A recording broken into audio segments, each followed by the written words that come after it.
ಇದ್ರಲ್ಲೇ ಮಾಡ್ಬೋದಾಗಿತ್ತು. ಸೊ ಬನ್ನಿ ಎಲ್ಲಿ ಮಾಡ್ತೀವಿ, ಹೇಗೆ ಸೆಲೆಬ್ರೇಟ್ ಮಾಡ್ತೀವಿ ಅನ್ನೋದನ್ನ ತೋರಿಸ್ತೀನಿ. ಹೇಗಾಗಿದ್ದಾಳೆ, ಹೇಗೆ ರೆಡಿ ಆಗಿದ್ದಾಳೆ ನೋಡಿ, ಚೆನ್ನಾಗಿ ಆಡ್ತಿದ್ದಾಳಲ್ಲ.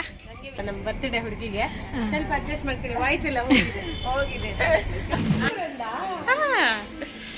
ಅಪ್ರಿಷಿಯೇಟ್ ಮಾಡ್ಬೇಕು, ನಾನು ಇಷ್ಟು ಚಂದ ಮಾಡಿ ತಂದಿದ್ದೇನೆ ಕೇಕ್ ಅನ್ನ ಅಂತ. ನೋಡಿ ನೋಡಿ ನೋಡಿ, ಅಪ್ರಿಷಿಯೇಟ್ ಮಾಡಿ, ಹಾಗೆ ಹೇಳಿ ಮಾಡಿಸ್ಕೊಳ್ಬೇಕು ಮಾರ. ನಿಮ್ಮ ಏನು ಊರಿನವಳಾದ್ರೆ ಹೇಳಲೇಬೇಕು ಅದು ಯಾವ ಫ್ಲೇವರ್ ಅಂತ.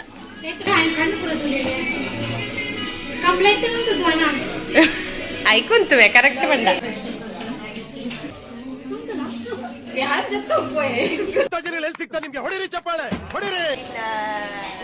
ಈಗ ನಾವು ಬಂದಿದ್ದು ರೆಡ್ ರಾಕ್ ರೆಸ್ಟೋರೆಂಟ್. ನೀನೇನ ಎಲ್ಲರಿಗೂ ಆರ್ಡರ್ ಮಾಡೋದು? ಏ ನೀನೇ ಆರ್ಡರ್ ಮಾಡ್ತೀಯ? Swathi lemon chicken ಅಲ್ಲದಿತ್ತಾ?